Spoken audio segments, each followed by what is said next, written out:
এক আল্লাহর বান্দা নিয়ত কইরা বিয়া করলো, মাইয়া পাইছে ভালো বাবার সন্তান। ঘরে আসার পর 1 বছর 2 বছর 2টা কন্যার মালিক হয়ে গেল, আবার কন্যা আবার কন্যা, এভাবে কন্যা। ওই লোকটা চায় একটা ছেলে 2টা ছেলে। আমার ঐতিহ্য ধরে রাখবে কে? আমার এই ব্যবসা বাণিজ্যকে ধরে রাখবে। মনে মনে চায় আমার ছেলে দরকার অনেক, কিন্তু একটা ছেলেও নাই। আল্লাহর মর্জি, আল্লাহ কন্যা দেয় 1 2 3 4, এভাবে হতে হতে 6টা কন্যা সন্তানের বাবা হয়ে গেল এই বান্দা। এবার মাথা পুরা গরম, গরম হতে হতে এক পর্যায়ে গরম হইয়া কয়, ও আমার স্ত্রী, 7ম যদি সন্তান হয়, ছেলে যদি না হয়, গাত্তি রেডি কর, বাবার বাড়ি তালাক দিয়া বাড়ি ফিরাইয়া দিব, আর তোরে নিয়ে ঘর করব না। কন্যা সন্তান আমি চাই না, আমি চাই ছেলে, কন্যা দরকার নাই। আল্লাহর বান্দি স্বামীর সাথে কখনো তর্কে জড়ায় না, কারণ স্বামীর পদতলে স্ত্রীর জন্য আল্লাহর রহমত বর্ষিত। ও স্বামী, মদিনার নবী বলেন, আল্লাহ যদি আল্লাহ ব্যতীত অন্য কাউকে সেজদা করার আদেশ দিতেন, নারীদেরকে বলতো পুরুষের কদমের মধ্যে সেজদা করো। এরে নবীর উম্মতের দল, আল্লাহ ছাড়া আর কাউকে সেজদা করা যেহেতু জায়েজ নাই, এই জন্য কোন নারী স্বামীর কদমে সেজদা করতেও পারবে না। আল্লাহর বান্দা আল্লাহর কাছে বারবার ছেলে চায়, স্ত্রীর সাথে রাগ করে। এরে নবীর উম্মত, আল্লাহর বান্দি কোনো কথা না বলিয়া 5 বেলার নামাজ পড়ে আর আল্লাহর কাছে কান্না করে, ও মালিক, মেহেরবানি করে তুমি আমার স্বামীর হেদায়েতের দরজা খুলে দাও, দিলটা নরম করে দাও, আমার ইজ্জত নষ্ট করবা না। জীবনে বিয়া হইছে মাত্র একটা, আমি মরিয়া গেলে যাব।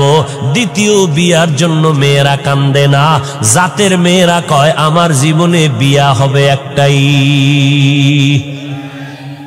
একটা বিয়েই হবে। ও আল্লাহ, আমার স্বামীর ঘর আমি ছাড়ব না, তুমি আমার স্বামীর হেদায়েতের দরজা খুলে দাও। মাইয়াহদিল্লাহু ফাহুয়াল মুহতাদ ওয়া মাইয়ুদলিল ফালান তাজিদা লাহু ওয়ালিয়াম মুরশিদা। হেদায়েতের মালিককে একমাত্র আমার আল্লাহ। আল্লাহ যদি চান হেদায়েত পাবে, যদি কপাল খারাপ হয় কপালে হেদায়েত আসবে না। হেদায়েত পাওয়ার মতো কোনো মুর্শিদও খুঁজে পাবে না, কোনো পথ প্রদর্শক খুঁজে পাবে না।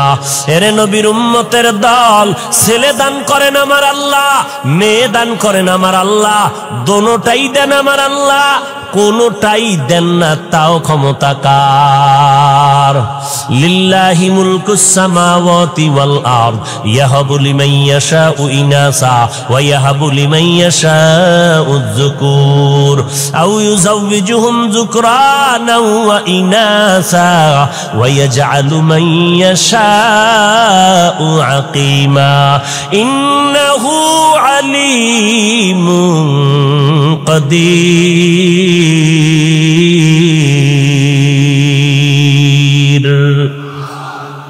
ছেলে দেওয়ার মালিক। কোন ফিসাব যদি দিতে পারত, কোন তাবিজ যদি ছেলে মেয়ে দিতে পারত, তাহলে এই দেশে নিঃসন্তান কোনো মা থাকতো নি। আল্লাহর বান্দার কয় কন্যা বলেন? 6টা কন্যা হয়ে গেল। রেড সিগন্যাল লাগায় দিল, 7ম সন্তান যদি ছেলে না হয় তালাকের আওয়াজ শুনায় দিলাম। আল্লাহর বান্দি স্বামীর সাথে তর্কে জড়ায় না, আল্লাহর দরবারে কান্না করে নামাজ পড়ে। আল্লাহর মর্জি, এবারও একটা সন্তান আসবে দুনিয়াতে, 7ম সন্তান। স্ত্রী ভয় পাইতেছে, এখন তো আল্ট্রাসোনোগ্রামের ব্যবস্থা নাই, কম্পিউটার নাই, ছেলে না মাইয়া কেমনে বুঝি?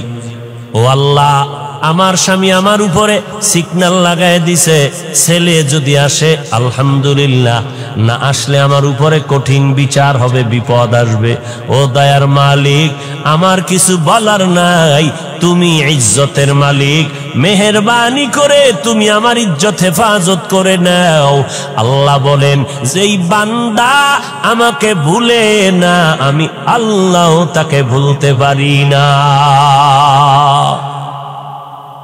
আমরাও আল্লাহরে ভুলে গেছি, আল্লাহ আমাদের উপরে বিপদ চাপায় দিছে। এরপরও যে চেহারাটা ঠিক আছে, অন্যায় করার পরে একমাত্র মদিনাওয়ালা নবীর উম্মত হওয়ার কারণে। এরে নবীর আশিক উম্মতের দল,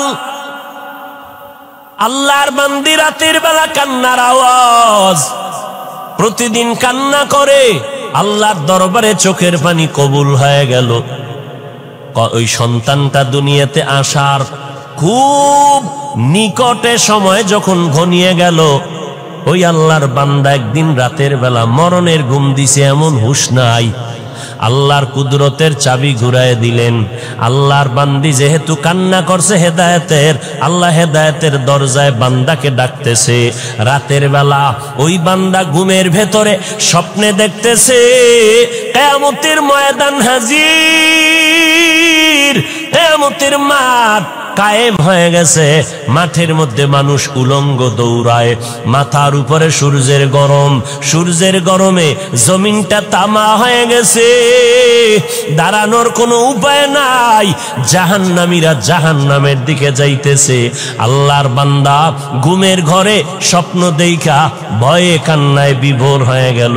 কান্না করে বাঁচাও বাঁচাও বাঁচাও, কান্না করে করে করে করে এক পর্যায়ে তার যখন ফয়সালা হয়ে গেল, জাহান্নামে যাও, তুমি জান্নাতের কোনো আমল করতে পারো নাই, আমার হাতের মধ্যে জাহান্নামের হ্যান্ডকাপ লাগাইয়া জাহান্নামের ফেরেশতারা যখন জাহান্নামের দিকে রওয়ানা, আমার চোখে পানি আর কান্নার আওয়াজ, জাহান্নামের দিকে রওয়ানা। যখন আমাকে হ্যান্ডকাপ লাগাইয়া জাহান্নামের ফেরেশতারা জাহান্নামের প্রথম দরওয়াজায় দাঁড়ায় গেল, ভেতরে আগুনের মধ্যে ফেলবে। আমি জান্নাত জাহান্নামের প্রথম দরজা খোলার পরে দেখি আমার জীবনের প্রথম কন্যা জাহান্নামের দরজায় দাঁড়াইয়া হাত এভাবে দিয়ে কয়, ফেরেশতারা খবরদার আমার বাবারে জাহান্নামে নিতে দিব না, কারণ আমার বাবা আমাদের লালন পালন করতে কষ্ট কম করে নাই, আমার বাবারে জাহান্নামে নিবি না, আমাকে জাহান্নামে দাও, বাবারে জাহান্নামে নিতে দিব না। আল্লাহর বান্দা বলে, মেয়েটার কান্নার কারণে ফেরেশতারা দ্বিতীয় জাহান্নামের দরজায় চলে গেল। জাহান্নামের দ্বিতীয় দরজায় যাওয়ার পর ওখানের দরজা যখন খোলা হলো, ওখানেও তাকাইয়া দেখি আগুন, আমাকে জাহান্নামের আগুনে ফেলবে। হঠাৎ করে নজর করে দেখলাম আমার দ্বিতীয় কন্যা সন্তানটা জাহান্নামের দ্বিতীয় দরজায় দাঁড়াইয়া হাউমাউ করে কান্না করে আর বলে, খবরদার আমার বাবারে জাহান্নামে নিতে দিব না, আমাকে জাহান্নামে নিয়ে যাও। আল্লাহর বান্দা বলে, ওখানেও দিতে পারলো না। তৃতীয় দরজায় যখন গেল, ওখানে গিয়েও দেখি আমার 3 নাম্বার কন্যাটা কান্না করে, বাবারে জাহান্নামে ঢুকতে দিব না, কারণ আমার বাবা কত কষ্ট করেছেন আমাদের জন্য, কত রাত্র ঘুমাইতে পারেন নাই, খানা খাইতে পারেন নাই, কত ঈদের দিন গেছে ভালো পোশাক দিতে পারেন নাই, এরপর আমার বাবা কষ্ট করি আমাদেরকে হাসি ফুটাইতেন, আমার বাবারে কষ্ট দেওয়া সম্ভব না, আমাকে জাহান্নামে দাও, আমার বাবারে দিতে দিব না। আল্লাহর বান্দা বলে, এরপরে চতুর্থ দরজায় গেল, ওখানেও দেখি আমার চতুর্থ মেয়েটা দাঁড়ানো, ওখান থেকে ফিরাইয়া পঞ্চম দরওয়াজায় গেল, ওখানেও দেখি আমার পঞ্চম সন্তান দাঁড়ানো। ষষ্ঠ দরওয়াজায় যখন নেওয়া হয়, ওখানে দেখি আমার ষষ্ঠ মেয়েটা দাঁড়ানো, মেয়েটা কান্না করে, আমার বাবারে জাহান্নামে নিতে দিব না, আমিও কাঁদতেছি, আমার কন্যা কাঁদতেছে, এই খবরগুলো হইতেছে আমার ঘুমের ভেতরে, কান্নার ভেতরে চোখের কোঠায় পানি, এমন অবস্থায় আমার ঘুম ভেঙ্গে গেল। আমি দেখতেছি সজাগ হইয়া অন্ধকার ঘর, আমার গাল বেয়ে বেয়ে চোখের পানিগুলো পড়তেছে। এবার আমি ডানে বামে তালাশ করলাম আমার বিবি, আমার বিবিরে আমি বিছানায় দেখতেছি না, আমার কান্না বন্ধ নাই, আমার শরীরটা কাঁপতেছে, ভয় কি দেখেছি দুনিয়ার গরম সহ্য করতে পারি না, জাহান্নামের আগুন কেমনে সহ্য করব? আর আমার কান্না বন্ধ হয় না। আমি কাঁপতে কাঁপতে আমার বিবিরে তালাশ করতেছি, আমার বিবিরে পাইলাম না, বিছানায় কই গেল দেখি না। নজর করে গভীর রাত, অন্ধকার ঘর খুঁজে খুঁজে দেখলাম ঘরের একটা পার্শ্বে ভেতরে নির্বিল জায়গা, নির্জন। ওই জায়গার ভিতর আমি হাইটা গিয়ে দেখি গুনগুন কান্নার আওয়াজ আসতেছে। কে এখানে কাঁদে?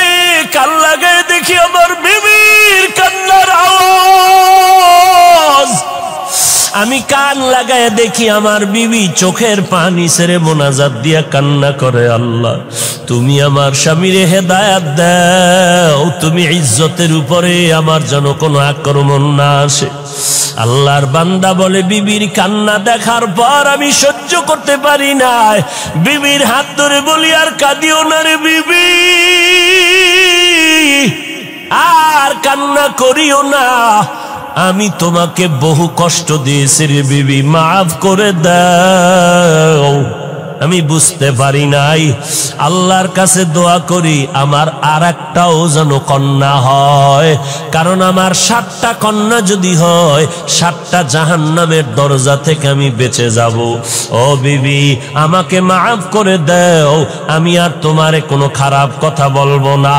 এরে এলাকার মুসলমান, পর্দার আড়ালের মা বোনেরা, ও বৃদ্ধ বাবাজি, আল্লাহর কাছে এমন সন্তানের জন্য দোয়া করা দরকার। আল্লাহ সন্তান যদি দাও, নেককার সন্তান দিও, এমন সন্তান যেন না পাই যেই সন্তানের কারণে মা বাবার ইজ্জত নষ্ট হবে, মা বাবা সমাজে মুখ দেখাইতে পারবে না।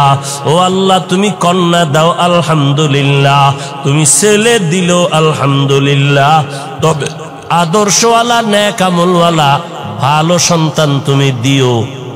যেই সন্তান কন্ট্রোলে আসবে না ওই সন্তান আমরা চাই না। উস্তুনে হান্নানা আজ হাজরে রসুল নালামি জাদ হামচু আরবাব উকুল। গাছের জন্য আমার নবী রহমত, মাছের জন্য রহমত, রুহের জগতে আমার নবী রহমত। আল্লাহ সব আত্মাগুলো জমা করে বললেন, আলাস্তু বিরব্বিকুম, আমি কি তোমাদের রব না? সর্বপ্রথম আপনার আমার নবীর আত্মা জবাব দিল, বালা, হ্যাঁ আপনি আমাদের রব। আমার নবীর জবাবের পর সব মুমিনের আত্মা জবাব দিল, আপনি আমাদের রব। বেঈমানের আত্মাগুলো জবাব দিল, আপনি আমাদের রব। দুনিয়ার জমিনে আমার নবী রহমত। আজ আমরা নবীর উম্মত হইয়া কত ধন্য। অন্য নবীর উম্মতের হায়াত অনেক বেশি, অনেক সওয়াব কামাই করেছেন। আল্লাহ বলেন, ও নবী, আপনার উম্মতের হায়াত কম, তবে এই কম হায়াতে আমি আল্লাহ বরকত দিব অনেক বেশি। আপনার উম্মতেরা 5 বেলার নামাজ পড়বে, আপনার কারণে আমি 50 ওয়াক্ত নামাজের সওয়াব দান করব। আরো আস্তে করে বলেন, আপনার উম্মতেরা জমিনের যে কোনো জায়গায় সিজদা করবে, আমি কবুল করে নিব। আপনার উম্মতেরা যে কোনো দ্বীনি মজলিসে বসবে, আমি আল্লাহ সাথে সাথে সবার গুনাহগুলো মাফ করে দিব। আতিনা ফি দারে দুনিয়া না হাসান, আতিনা ফি দারে উকবানা হাসান, ইয়া গিয়াসাল মুস্তাগীসিন ইহদিনা লিফতিখারা বিল উলুমি ওয়াল গিনা। আমার নবীর জন্য পিপিলিকা কাঁদতেছে। ও দয়ার মালিক, একটু বাইতুল্লাহ দেখায় দাও, মদিনার রওজাটারে দেখায় দাও। আল্লাহ বলে, মক্কার কবুতর জলদি করে যাও, অমুক এলাকার গর্তের থেকে পিপিলিকা আমার ঘর দেখবে, বাইতুল্লাহ যাও। পায়ের সাথে বাজাইয়া বাইতুল্লাহ দেখায় ঘুরাইয়া মদিনার উপর দিয়া তারে আবার জায়গায় পৌঁছাইয়া দাও। গর্তের সাপ আমার নবীর মোলাকাতের জন্য দীর্ঘদিন অপেক্ষমান, জঙ্গলের প্রাণী আমার নবীর জন্য পাগল। সাহাবায়ে কেরাম বলেন, আমরা রাস্তা দিয়ে হাঁটতেছি, আমাদের নবীর পেছনে বারবার ডানে বামের থেকে বারবার সালামের আওয়াজ পাইতেছি, কিন্তু মানুষ দেখি না। রহমতের নবী বারবার কেন সালামের আওয়াজ পাইতেছি? নবী বলেন, জানো না রে সাহাবা, আমি মুহাম্মদের আগমনের খবর পাইয়া জঙ্গলের প্রাণীরা সব আমি মুহাম্মদের সালাম জানাইতেছি।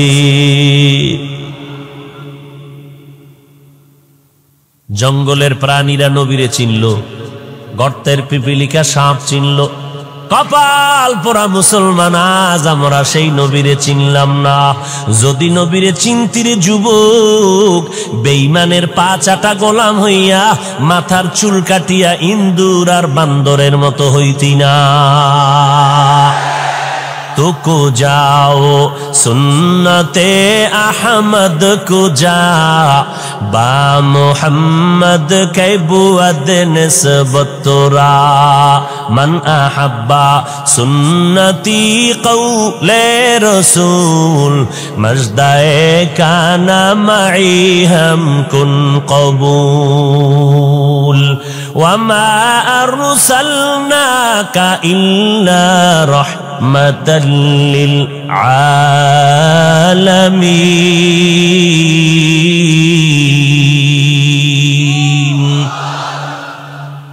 আমার নবী জগৎ সমূহের জন্য রহমত, বেঈমানের জন্য নবী রহমত, মুমিনের জন্য আমার নবী রহমত। পুরুষের জন্য যেমন রহমত, নারীদের জন্য আমার নবী রহমত। আমার নবীকে আল্লাহ বলেন, অন্য নবীর উম্মতেরা মারাত্মক অন্যায় করে করে সীমাটা লঙ্ঘন হলে আমি চেহারাটা পাল্টায় দিতাম, আপনার উম্মতের চেহারাটা পাল্টাবো না, কারণ এরা আমি আল্লাহর মোহাব্বতের নবীর উম্মত, কারণ আমি আপনারে অনেক ভালোবাসি। বলে কেমন? ঈসা নবী আমার আশেক, মুসা নবী আমি আল্লাহর আশেক, ইব্রাহিম নবী আমার আশেক, ইসমাইল নবী আমার আশেক, কিন্তু আমি আল্লাহ হলাম আপনি মুহাম্মদের আশেক। আমার আল্লাহ আমার নবীর আশেক। আমার নবী রাস্তা দিয়ে হাঁটেন, মেঘের খণ্ড ছায়া দেয়, সূর্যের গরম যেন নবীর শরীরে কষ্ট না দেয়। আমার নবীর ঘাম থেকে আম্মা জান আয়েশা বলেন মিশকের ঘ্রাণ পাওয়া যায়। আমরা নবীর ঘামগুলো বোতলের মধ্যে ভরে ভরে রেখে দিতাম, বড় বড় অনুষ্ঠানে আমরা নবীর সে ঘাম আতর হিসাবে ব্যবহার করতাম। মায়ার নবী যেখানে কদম দিতেন ওই জায়গা থেকে দীর্ঘদিন মিশকের ঘ্রাণ পাওয়া যাইত। মায়ার নবী আমার চেহারার মধ্যে এত বরকত আল্লাহ দান করেছেন, মায়ার নবীর চেহারা মোবারকের দিকে একটা নজর দিলে পেটের ক্ষুধা নিবারণ হয়ে যায়। নবী বলেন, আমি এমন একটা সময় মক্কা নগরীর মধ্যে আবির্ভূত হলাম, যেই সময় মক্কার মানুষের চরিত্র নাই, পৃথিবীর নিকৃষ্ট খারাপ, এদের জবান বড় খারাপ, এদের আখলাক আদর্শ বড় খারাপ। বাইতুল্লাহর মধ্যে 360টা মূর্তি লাগানো, নারী পুরুষ উলঙ্গ হইয়া চতুর্পার্শ্বে তাওয়াফ করে এবং যৌবনের আদান প্রদান করে, যখন তখন পশুর মতো যৌবনের চাহিদা পূরণ করে, নারীদেরকে তুচ্ছ মনে করে, সমাজ থেকে তারা তাড়ায় দেয়। বিধবা নারীর কোনো মূল্য নাই। কন্যা সন্তান যদি জন্ম নেয়, সাথে সাথে বাবা লজ্জায় মাথা গুটাইয়া নেয়, সমাজে মাথা উঁচু করে না। আবার কোনো বাবা লজ্জায় পড়িয়া বাধ্য হইয়া কন্যা সন্তানগুলো জ্যান্ত মাটির মধ্যে দাফন করে দিত। আমি নবী রহমতের বাতাস নিয়ে যখন মক্কা নগরীতে আগমন করলাম, আশা মাত্র পরিবর্তন মক্কার জমিনে শুরু হয়ে গেল। মা আমেনা বলেন, মোহাম্মদ যেদিন আমার গর্ভ থেকে জমিনের মধ্যে পদার্পণ করলো, আমি একটা বড় নূরের আলো দেখতে পেলাম। ওই আলোটায় শুধু আমার ঘর আলোকিত হয় নাই, বসরা এলাকা বিশাল বড় রাজার রাজপ্রাসাদের এলাকা, বহুদূর। ওই আলো দিয়ে দেখলাম বসরা পর্যন্ত রাজপ্রাসাদগুলো সে আলোতে দেখা যায়। আর আমার নবী বলেন, আমি যেদিন দুনিয়াতে আসছি আমি এসে সেজদার হালাতে মাওলা পাকের শুকর আদায় করছি। আমি আল্লাহর শুকর আদায় করে সেজদারত অবস্থায় যখন আসলাম, বাইতুল্লাহর ৩৬০টা মূর্তিও সেজদায় পড়ে গেল। আমি নবী যখন দুনিয়াতে আসছি রহমতের বাতাস নিয়ে, ওই পারস্যের মধ্যে প্রজ্বলিত 1000 বছরের আগুনটা ঠাস করে নিভে গেল। আমি মুহাম্মদ মায়ের গর্ভ থেকে এমন এক সময় জমিনের মধ্যে পদার্পণ করেছি। আমি নবী জমিনের মধ্যে আসা মাত্র ওই আগুন পর্যন্ত নিভে গেল। এরে নবীর উম্মতের দল, আমি নবী আসা মাত্র আমার আম্মা জান আমেনা বলতেছেন, আরে মহিলারা বাচ্চা গর্ভে নিলে কত কান্না, কত ব্যথা, কত কষ্ট। আম্মা জান বলে আমি কোনো কষ্ট পাই নাই। আল্লাহর নবী বলেন, আমি খতনাকৃত অবস্থায় জমিনের মধ্যে পদার্পণ করেছি। ও নবীর উম্মতের দল, আমার নবী রহমত হইয়া আসলেন। মক্কার মানুষগুলো যেমন একে অপরের সুন্দর দেখতে পারে না, চরিত্রের কোনো ভালাই নাই, আমি মুহাম্মদ আমার আদর্শ দিয়া 13 বছরে মক্কা নগরীর মানুষগুলো স্বর্ণের মানুষ বানায় দিলাম। এমন স্বর্ণের মানুষ আল্লাহ তাআলা ওহী নাজিল করে বললেন, ও পয়গম্বর, অমুক অমুক অমুক সাহাবার আল্লাহ দুনিয়াতে থাকা অবস্থায় জান্নাতের সার্টিফিকেট দিয়ে দিলাম। আপনারা পাইছেন নি জান্নাতের সার্টিফিকেট? বুঝা শুনে বলেন তো, ঘুমের ঘরেও পান নাই? কথা বলেন না কেন ভাই? পান নাই? আর টুকটাক যে আমল টামল করেন, ফাঁকে ফোঁকে নামাজ পড়েন, টুপি পরেন, বিড়ি টানেন, এই যে নামাজ টামাজ যাই করেন, কবুল টবুল হইছে এরকম কোন সংবাদ ঘুমের ভিতরে আসছে? কোনো গ্যারান্টি পান নাই। তা আমল কবুল হওয়ার গ্যারান্টি নাই, এতেই যদি এত মাস্তানি ভাব নিয়ে চলেন, কবুলের খবর পাইলে কি করতেন?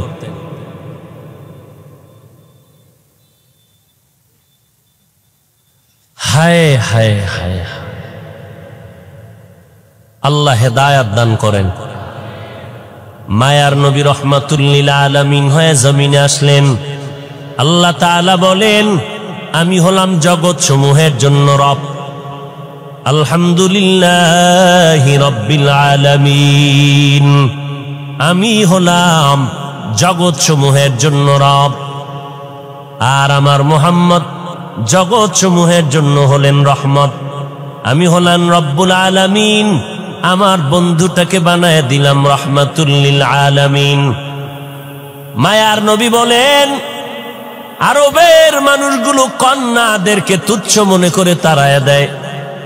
আল্লাহ তাআলা আমার দ্বারা নারীদের ইজ্জত প্রতিষ্ঠিত করে দিলেন স্থায়ীভাবে।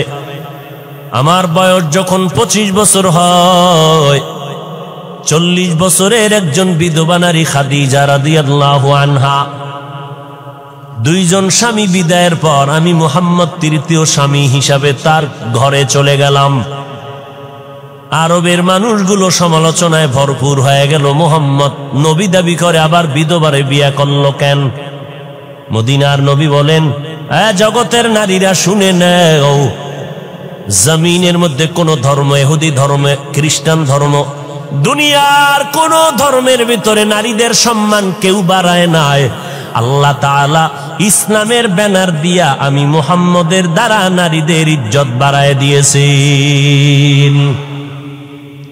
এই কথা যারা বুঝে না তারা স্লোগান দেয় ইসলাম নারীর অধিকার দেয় নাই। এই রকম স্লোগান দিয়া নারীদেরকে সমান অধিকারের নামে স্লোগান দিয়া রাস্তায় নামাইতে চায়। নারীর ইজ্জত নষ্ট করার স্লোগান দিয়া এরা বলে ইসলাম নারীরে আটকাইয়া দিছে 4 দেওয়ালের ভেতরে, নারীর সম্মান ইসলাম দিতে পারে নাই।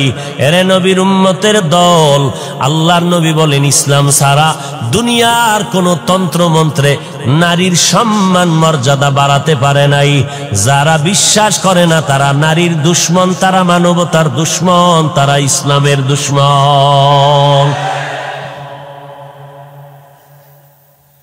কন্যা সন্তানদের তারা অবহেলা করে, কন্যা সমাজের বোঝা। মদিনার নবী বলেন, ও দুনিয়ার মানুষ, একটা কন্যার যদি বাবা হও, তুমি অন্তরে খুশি হও, তুমি একটা জান্নাতের মালিক হয়ে গেছো। দুইটা কন্যার যদি বাবা হতে পারো, তুমি দুইটা কন্যা পাইয়া দুই জান্নাতের মালিক। তিনটা কন্যা যদি পাও, তুমি তিনটা জান্নাতের মালিক। চার কন্যা পেলে তুমি চারটা জান্নাতের মালিক। এরে নবীর উম্মতের দল, বর্তমান দুনিয়াতে এমন কিছু দুশ্মন আছে, মাওলার কাছে ছেলে হইলে খুশি, মাইয়া হইলে বড় বেজার। আসেনি? মাইয়া হইলে বেজার যদি হও, তো তুই মাইয়া বিয়া করলি কে? ও নিমক হারাম, রসুলের দুশ্মন। কন্যা সন্তান হলে কষ্ট পায়, ছেলে হলে খুশি কেন? যৌতুকের নামে পচা পায়খানা খাওয়া যাবে মজা করে, কি ঠিক না? কুকুরকে বিরিয়ানি পোলাও যদি দাও, কলিজা ঠান্ডা হবে না যতক্ষণ না পাক না দিবা। এই সমাজের মানুষের যতই বয়ান দেই না কেন, এরপরও তাদের হারাম খাইতেই হবে, না খাইলে কলিজা ঠান্ডা হবে না। ছেলেটা হইলে খুশি, এই ছেলেরে যৌতুক নিয়ে বিয়া করাবো। যেই মাইয়া আমার ছেলেরে দিবি, আগে কন্টাক্ট করে বিদেশ নিবি নি, ভিসাটা দিতে পারবি নি, তাহলে আমার মাই তোমার মেয়েটা নিব। তোমার ছেলে ভিসা দিল, ভিসা পাইয়া বউ ফালাইয়া এবার আবার বিদেশ চলে গেল। বলো তোমার বউরে কার কাছে পাহারা দিলে? আমার ছোট ভাই আছে না, আমার ছোট ভাই পাহারা দিবে। ঘরের মধ্যে সমাজের ভেতরে জেনার আড্ডাখানা বানায় দিলারে ভাই, নারীর উপরে জুলুম করলা যৌতুক আনিয়া। 250 গ্রাম বাথরুমে 2 কাপ পায়খানা খাইলে এই পরিমাণ আল্লাহ বেজার হবে না? যৌতুকের নামে পচা পায়খানা খাইলে যেই পরিমাণ আমার আল্লাহ বেজার। কারণ পায়খানা খাইয়া হালাল সাবান দিয়া কুলি করবি, মুখের গন্ধ চলে যাবে। কিন্তু যৌতুক খাইয়া শ্বশুরের কাদাইলি, শাশুড়ির চোখের পানি ফালাইলি, বউটার উপরে জুলুম করলি। খোদার কসম একবার, আল্লাহর কসম 2 বার, আল্লাহর কসম 3 বার, যৌতুক নিয়ে যারা বিয়া করবি, তোদের মরণ পর্যন্ত সংসারে কোনোদিন শান্তি হবে না। শান্তি দেওয়ার মালিক তোমার আব্বা কে? আল্লাহ শান্তি দিবে আল্লাহর সাথে গাদ্দারি করলে।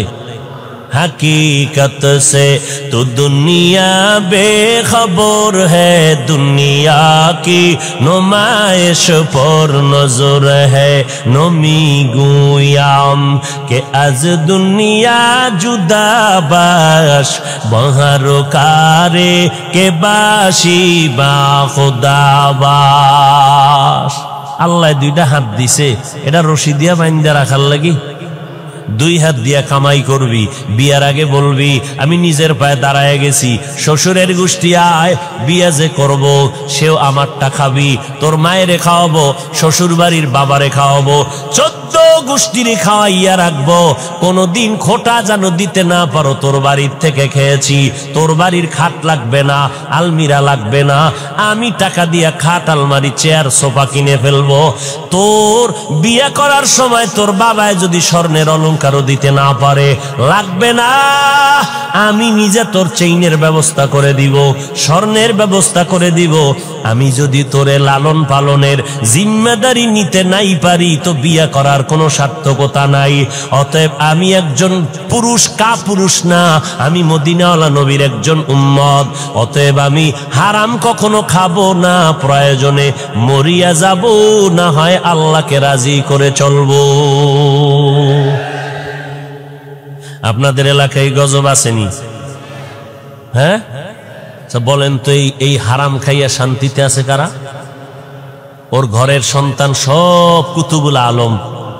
হ্যাঁ, নাই নাই নাই নাই। আল্লাহ হেদায়াত দান করুন। আরো জোরে বলেন, ওয়ামা আরসালনাকা ইল্লা রাহমাতাল লিল আলামিন। কেমন মায়ার নবী, নারীর জন্য রহমত। আম্মা জান খাদিজাকে বিয়া করিয়া রহমত বর্ষণ করে দিলেন। ও দুনিয়ার মানুষ, বিধবা নারীর এত সম্মান। আমি মুহাম্মদ এই খাদিজার গর্ভ থেকে সন্তান পেয়েছি। আমি মুহাম্মদও কোনো ছেলে নাই, আমিও 4 কন্যার বাবা। কন্যা হইলে খুশি না বেজার? বাবা খুশি হইও। মনে মনে চাইছিল আল্লাহ একটা ছেলে দিও। মাইজবান্ডারে গেলাম, ওই শাহজালালের মাজারে গেলাম, কত মান্নত করলাম ছেলের জন্য, কত তাবিজ লাগাইলাম, কত পানি ভরা লাগাইলাম, এরপরও ছেলে দিলা না রে আল্লাহ। সব আমার কন্যা দিলা কেন? আমার বুঝি বিপদ ঘনায় আসতেছে? আল্লাহর কসম করে বলি রে বাবা, ছেলে হইয়া তোমার হয়তো বা ক্ষতির কারণ হয়ে যেত। কারণ কয়েকদিন আগে তুমি দেখো নাই, মিডিয়ার মধ্যে দেখছো বাড্ডা থানা, ঢাকার জমিনে বাড্ডা থানায় 2টা বড় বড় সন্তান রেখে বাবায় কোটি সম্পদ রেখে মরে গেল। ওই সন্তানেরা বাবার লাশটা ফালাইয়া বাবার সম্পদ ভাগ বটোয়ারা নিয়ে ঝগড়ায় লিপ্ত হয়ে গেল। সারা দিন রাত চলে গেল, বাবার লাশটা দাফন করার সময় পায় নাই। ও মোমেন শাহী এলাকার মানুষেরা, শেরপুরের মানুষ, তারাকান্দার মানুষ, ভালো করে শুনিয়া নাও। এমন কুলাঙ্গার সন্তান জন্ম দিয়া কোনো লাভ নাই, এমন কুলাঙ্গারের বাবা দাবি করে কোনো লাভ হবে না। যেই সন্তানের দ্বারা তোমার ইজ্জত থাকবে না, ওই সন্তান দিয়ে লাভ কি? জেলখানায় যাবা? এরে যুবক, আল্লাহর কাছে শক্তি আছে, শক্তিটারে গনিমত মনে কর। কোনদিন এই 2 হাত দিয়া কোনো মানুষের থেকে ভিক্ষা নিব না, নিজে কামাই করব, কোনদিন কারো থেকে ভিক্ষা নিব না। শ্বশুর বাড়ির তো পরের কথা, আল্লাহর দেওয়া হালাল রিজিক নিয়ে জীবন চালাবো। 2 হাত দিয়ে কষ্ট করে ঘাম দিয়ে কামাই করব, অল্প খেয়ে থাকবো, বরকত হবে। দুনিয়াতেও বাদশার হালাতে স্বাধীনভাবে চলবো। পরকাল জীবনে আমি হাসতে হাসতে আল্লাহর জান্নাতে চলে যাব। এরে নবীন আশিক, তোমার ছেলে না হইয়া যদি দেখো আল্লাহ কন্যা সন্তান দান করেছেন, আল্লাহর মর্জি, আল্লাহর উপরে সেজদা করে শুকর আদায় করো রে বাবা। ছেলের দ্বারা যে উপকার না হইতো, আমার মাওলা তোমার কন্যার দ্বারা তার থেকে বেশি উপকার করবে। এই বাবারা, তোমাকে লাজ লজ্জা কবে হবে জানি না, একটু চিন্তা করিও। আজকে তোমার ঘরে একটা মেয়ে, 5টা ছেলে, বাবার জন্য কলিজা দিয়া মোহাব্বত কে করে বলেন তো? জোরে বলো। তুমি অসুস্থ হয়ে গেছো, মেয়েটা বেকার হয়ে গেছে, কান্নার আওয়াজ, খানা খায় না, বাবা আমার অসুস্থ। ছেলেরা খবর নেওয়ার টাইম নাই, কয়েকদিন ডাক্তারের পেছনে দৌড়াইয়া এবার গোপনে গোপনে ইমাম সাহেবের সাথে পরামর্শ করে, হুজুর হাদিয়া বাড়ায় দিব, জালালি খতম বড়। বাবারে নেওয়া যায় না, এত টাইম নেই হসপিটালে দৌড়ানোর। এমন একটা খতম পড়ে দেও যেন বাবায় তাড়াতাড়ি কবরের বাসিন্দা হয়ে যায়। আর মেয়েটা কলিজা ফাটাইয়া কান্না করে, মালিক আমার বাবারে সুস্থ করে দাও। মায়েরে দইরা কান্দে, ভাইদেরকে টেলিফোন করে, ভাই আমার বাবার একটু ডাক্তার কেন দেখাও না, আমার বাবার কান্না সহ্য করতে পারি না, আমার বাবার জন্য কলিজাটা সিরিয়া যায়। এরে নবীর উম্মতের দল, আল্লাহর বান্দা একটা ভালো ঘরের মাইয়া বিয়ে করছে, কিন্তু নিজের অন্তরটা ভালো না। আল্লাহ পাক অনেকের নেয়ামত দেয়, কিন্তু মানুষ ধরিয়া রাখতে পারে না। অনেক কপাল পোড়ার কপালে ভালো ভালো মাইয়া আইসা পড়ে, ভালো বাবার কন্যা, নামাজ ছাড়ে না, স্বামীর খেদমত করে, কিন্তু কপাল পোড়া ওই বউ ধইরা রাখতে পারে না। ও চায় দুনিয়ার গুনাহ নিয়ে চলবে, কিন্তু নেককার নারী পাইয়াও বান্দা খুশি হইতে পারে না, ওর কপাল থেকে নারী চলে যায়। ও এলাকার মুসলমান, এই জন্য মদিনার নবী বয়ান করে বললেন, ও কিয়ামত পর্যন্ত উম্মতের দলেরা তোমাদের যদি সন্তান হয় 7 বছর যখন হবে নামাজের দাওয়াত দাও, নামাজের বয়ান তালিম দিয়া নামাজের মুসাল্লায় দাঁড় করায়া দাও, আস্তে আস্তে বুঝাও। কারণ ছোট থেকে যদি লাইনে না নাও তাহলে বড় হলে আর পারবা না। 7 বছরে তালিম দাও, দাওয়াত দাও। যখন সন্তানের বয়স 10 বছরে চলে যাবে তখন তুমি শাসন করিয়া লাগলেও নামাজের মুসাল্লায় দাঁড় করাও। ও আল্লাহর বান্দারা, এই জন্য অনেক বাবারা রিক্সা চালাইয়া খায়, সন্তানটারে 5, 6, 7 বছরে মাদ্রাসায় দিয়া দিছে। হুজুরেরা কষ্ট করিয়া ছাত্রটারে লেখাপড়া শিখায়, কোরআন পড়ায়, হেফজখানায় পড়ায়। এখন যদি কোনো মাওলানা কোনো আলেম বলে হেফজখানায় সন্তান দিলে প্রতিবন্ধী হয়ে যাবে, এই সন্তান দিয়া লাভ নাই। বুঝে নাও ওই আলেমের অন্তর বড় খারাপ। এরে নবীর উম্মতের দল, হেফজখানার সন্তান, আমাদের মাদ্রাসা নুরানি মক্তবের সন্তানেরা ছোটবেলার থেকে আদব শিক্ষা আসছি, নুরানি মাদ্রাসায় পড়লাম, পাগড়ি বান্দার অভ্যাস ছোটবেলার থেকে করছি বিদায় এখনো পাগড়ি বান্দি। ওই সময় তাহাজ্জুদের অভ্যাস ওস্তাদেরা গড়ায় দিছেন, এখনো তাহাজ্জুদ পড়ি। কারণ ছোট থেকে যদি গড়িয়া না আসতাম এখন আর গড়ার কোনো সময় হতো না। এই জন্য অনেক বাবাদের দেখবেন হুজুরদের কাছে কান্না করে দোয়া চায়, হুজুর একটু দোয়া করেন, ছেলেটারে আর কন্ট্রোলে রাখতে পারি না। বয়স কত বলে 15 বছর, 18 বছর, 20 বছর, সন্তানটারে কন্ট্রোল করতে পারি না।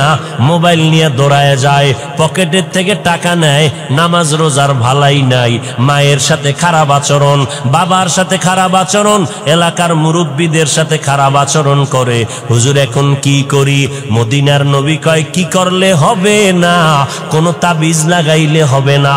মদিনার নবী 1500 বছর আগে যেই তাবিজ লাগায় দিলেন ওই তাবিজ ব্যবহার করো। 7 বছরে দাওয়াত দাও, 10 বছরে শাসন করা লাগলে করো।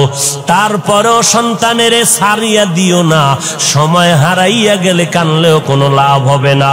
এরে নবীর উম্মতের দল, আমরা মাদ্রাসায় পড়েছি। ও যুবক, মনে মনে ভাবতেছো আজকে হুজুরদের কথা মতো যদি চলি, নবীর তরিকায় চলি, স্বাধীনতা থাকবে না, লেখাপড়ার স্বাধীনতা থাকবে না। ও নবীর আশেকের দল, আজকে আমিও যদি তোমার মতো চিন্তা করিয়া প্যান্ট শার্টটাই লাগাইয়া রাস্তায় চলতাম, কেউ আমারে বাধা দিত না। টুপিটা মাথায় দিলে মাথা গরম লাগে, কম বুঝি না, এরপরও কেন টুপি ফালাই না? দাড়িটা লম্বা করার কারণে যৌবনের ভাব চলে যায়, এরপরও কেন দাড়ি ফালাই না? লম্বা জামা পরার কারণে শরীর গরম লাগে, তারপরও কেন ফালাই না? কওমি মাদ্রাসায় লেখাপড়া করেছি, যেখানে পড়লে কোনো চাকরি নাই, এরপরও কেন ওই রাস্তা ছাড়ি না? তাবলিগের পথ কেন ছাড়ি না? দেওবন্দীদের পথটা কেন ছাড়ি না? এরে নবীর উম্মতের দল, চিন্তা ভাবনা করে দেখলাম আল্লাহর কোরআন সত্য, নবীর কথা সত্য। আরো দেখলাম কি জানো, নবীর তরিকা মতো চলতে গেলে যারা কয় স্বাধীনতা থাকে না, আমরা দেখলাম আমাদের স্বাধীনতা তো নষ্ট হয় নাই। নবীর তরিকা সারা যারা, এরাও যেমন 3 বেলা খায়, আমরা নবীর তরিকাওয়ালারাও তো 3 বেলা খাই, আরো ভালো খাই, বেশি খাই। নবীর তরিকা যারা বাদ দিল, এরাও যেমন ব্যবসা চাকরি করে, আমরাও তো ব্যবসা চাকরি করার সুযোগ আছে। ও আল্লাহর বান্দা, যারা স্কুল কলেজে পড়তেছি, এরাও লেখাপড়ার স্বাধীনতা নিয়া, আমরাও তো স্বাধীনভাবে চলি। ওই যারা নবীর তরিকা মানে না, দেশ বিদেশ সফর করি, তো আমাদের তো সম্মানও কমে নাই, স্বাধীনতাও নষ্ট হয় নাই। আর পরকালের চিন্তা করে দেখলাম আজকে আমি চেয়ারে বসিয়া বয়ান করি, এই ময়দানে হাজার লাখো মানুষ, এই মানুষগুলো বয়ান শুনতেছে। আজ আমি বক্তা, আপনারা সবাই শ্রোতা, আমার কত দাম কিন্তু চিন্তা ভাবনা করে দেখলাম যেদিন সাদা কাফনের প্যাকেট রেডি হয়ে যাবে, আজরাইল আইসা বাঁশিতে সিগন্যাল দিয়ে আমার প্রাণ নিয়ে যাবে, ওই সাদা কাফনে যেদিন ঢুকবো ওই দিন দেখা যাবে কেউ আমার পাশে নাই। আমার আত্মীয়, আমার রক্তের লোকেরা আমার গেঞ্জিটার বেলেট দিয়ে কেটে রেখে দিবে। 3টা সাদা কাফনের প্যাকেট বানাইয়া ওই মাটির গর্ভে কবরে রাখিয়া সবাই চলে যাবে। ওখানে আমার এত ভক্তবৃন্দ কেউ যাবে না, ওই কবরে কেউ আমার সঙ্গে থাকবে না, ওই কবরে একটা বাতিও কেউ দিবে না, টেলিফোনের ব্যবস্থাও হবে না। ওই কবরে যাওয়ার পরে মদিনার নবী বলেন, তুমি পীর নাকি মুরিদ, তুমি ধনী না গরিব, আলেম না মূর্খ, ফেরেশতারা জানতে চাইবে না। ফেরেশতাদের প্রশ্ন হবে 3টা, রবের পরিচয় দাও, ধর্মের পরিচয় দাও, রাহমাতুল লিল আলামিনের পরিচয় দাও। নবী বলেন, যারা জবাব দিতে পারবে তাদের কবর হবে রওজাতুম মির রিয়াজিল জান্নাহ, যারা দিতে পারবে না তাদের কবর হবে হুফরাতুম মিন হুফারিন নার। ওই অন্ধকার কবরে দুনিয়া থেকে যারা রবের গোলাম হয়ে যাবে তারা জবাব দিয়ে দিবে রব্বি আল্লাহ। যারা ইসলাম মেনে চলবে কবরে গিয়া জবাব দিবে দীনি আল ইসলাম। যারা নবীর সুন্নতের আমল করে যাবে, নবীকে দেখা মাত্র চিনে ফেলবে, সাথে সাথে আমার আল্লাহ গাইবী আওয়াজ দিয়া বলবেন, ফেরেশতা 3.5 হাত কবর বড় একটা বালাখানা বানাও, জান্নাতের সাথে রাস্তা খুলে দাও, আমার বান্দা এখন জান্নাতের বিছানার মধ্যে আরামে ঘুমাবে। নবী বলেন, যারা রবের পরিচয়ের জবাব দিতে পারবে না, ধর্মের ব্যাপারে জবাব দিতে পারবে না, নবীর সুন্নতের আমল করে না, এত জবাব দিতে পারবে না। নবী বলেন, আল্লাহর ফেরেশতা যখন প্রশ্ন করবে তখন গুনাহগার বেনামাজিরা বলবে, হা হা লা আদরি, আমি কিছুই জানি না, কিছুই জানি না। আল্লাহর নবী বলেন, সাথে সাথে আমার আল্লাহ ডাইরেক্ট আওয়াজ দিয়া বলবেন, কবরের ফেরেশতা এই নাফরমানের আর সময় দিও না, আমি দুনিয়াতে কম সুযোগ দেই নাই, আমার দেওয়া পানি, বাতাস, সূর্যের আলো, চাঁদের আলো, নদীর মাছ, গাছের ফল, জমিনের ফসল খাইয়া এত বড় গাদ্দার আর নিমক হারাম একবারও আলহামদুলিল্লাহ বলে নাই। ওলামায়ে কেরামগণ পায়ে হাত ধরে ধরে নামাজের দাওয়াত দিত, একবেলার নামাজও পড়ে নাই। এখন আর দেরি না করে কবরের মধ্যে জাহান্নামের বিছানাটা দিয়া দাও, জাহান্নামের সাথে রাস্তা বানায়া দাও। 1টা না 2টা না, কবরে 99টা সাপ। আল্লাহর নবী বলেন, আমার আল্লাহ কুদরতের আওয়াজ দিয়া বলবেন, ওরে কবরের মাটি, ওই গুনাহগারের 2 পার্শ্ব থেকে জোরে জোরে চাপ দাও। কবরের মাটি এত জোরে চাপ দিবে, চাপের কারণে পাজরের হাড়গুলো চুরমার হয়ে যাবে রে বাবা। এরে যুবক, একটা মশার কামড় সইতে পারো না, একটা বেতের বাড়ি সইতে পারো না, সূর্যের গরম সহ্য করতে পারো না রে বাবা। গুনাহ নিয়ে কবরে গেলে ওই কবরে মাটির চাপ কেমন করে সহ্য করবা, জাহান্নামের আগুনের গরম কেমনে সহ্য করবা। আমার আল্লাহ তওবার দরজা দিয়ে ডাকে, ও গোলামেরা তওবা কর, জীবনে যদি চোখের পানি ছেড়ে তওবা করতে পারো আমি আল্লাহ তোমারে মাফ করে দিব। এ যুবক ভাইয়েরা, আমার পর্দার আড়ালের মা বোনেরা, বৃদ্ধ বাবাজিরা, আমার মাওলাকে মনে মনে ডাকিয়া বলো, হে মালিক, এই ময়দানে আমার মতো গুনাহগার কেউ নাই। গুনার কারণে আমার হাত না পাক, আমার চোখ না পাক, আমার জিহ্বা না পাক, আমার অন্তর না পাক। আমার গুনার খবর আমার মা বাবা, ভাই বোন, পরিবারের কেউ জানে না, জানলে কেউ আমারে সম্মানের নজরে দেখতো না। ও মালিক, আপনি গুনার খবর জানার পর রাগ করিয়া পানিও বন্ধ করেন নাই, বাতাস বন্ধ করেন নাই, খানাও বন্ধ করেন নাই। ও আল্লাহ, আজকে তওবার নিয়ত করেছি, জীবনে কত নামাজ বাদ দিলাম। ও যুবকেরা, তোমার আমার মতো যুবক স্কুল কলেজে পড়ে, র্যাব, আর্মি, পুলিশ, বিডিআরের চাকরি করে, নামাজ ছাড়ে না, ড্রাইভারি করে, কৃষিকাজ করে, নামাজ ছাড়ে না। বলো তুমি কেন নামাজ পড়তে পারো পারবা না। আল্লাহর কাছে তৌফিক চাও। ও আল্লাহ, আজকে থেকে তওবার নিয়ত করলাম, নামাজ বাদ দিব না, মা বাবার দোয়া নিয়ে চলবো, কষ্ট দিব না, ওলামায়ে কেরামের বিরোধিতা করে গুনাহগার হব না, আহলে হক ওলামাদের পরামর্শ নিয়ে চলবো, দেশ ও জাতির বিরুদ্ধে কোনো ষড়যন্ত্রে লিপ্ত হব না। ও দয়ার মাওলা, তুমি আমার তওবা কবুল করে নাও, তওবার উপরে চলার তৌফিক দান করো। তুমি যদি তৌফিক না দাও, আমি সঠিকভাবে টিকে থাকতে পারবো না, শয়তানের ধোঁকায় আমি পিছলে পড়ে যাব। ও আল্লাহ, খাঁটি অন্তরে তওবা করতেছি, আর নামাজ ছাড়বো না, দাড়ি কাটবো না, বেপরদায় চলবো না। ও যুবকেরা, আমার মাওলার কাছে তওবার নিয়ত করে ফেলো, দুনিয়াতে চিরদিন থাকা যাবে না। ওই অন্ধকার কবরে আমার নবীর কথা যদি সত্য মনে করো, গুনাহমুক্ত হইয়া কবরে যাও, আর আল্লাহর কাছে তওবার নিয়ত করে ফেলো। রিজিকের মালিক আল্লাহ, ইজ্জতের মালিক আল্লাহ, হায়াতের মালিক আমার আল্লাহ। আর কোনদিন গায়রুল্লাহর গোলামি করব না, আল্লাহর গোলামি, নবীর তরিকায় চলবো। তওবা করার যদি নিয়ত হয়, খাঁটি নিয়তে দুটো হাত আমার আল্লাহকে দেখাইয়া দাও। আয় আল্লাহ, আমাদের হাতগুলো কবুল করে নেন, তওবা কবুল করে নেন, তওবার উপরে মজবুত হইয়া চলার মতো তৌফিক দান করেন। আমিন। আলহামদুলিল্লাহি রাব্বিল আলামিন। والصلاة والسلام على سيد الأنبياء والمرسلين وعلى آله وأصحابه أجمعين يا أرحم الراحمين يا أرحم الراحمين يا أرحم الراحمين رب ارحمهما কামা রব্বায়ানি সগীরা।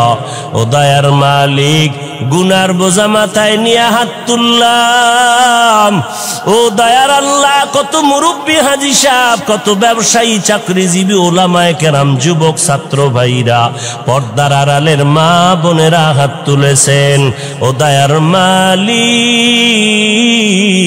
মেহেরবানি করে আমাদের জীবনের গুনাহগুলো মাফ করে দেন আল্লাহ।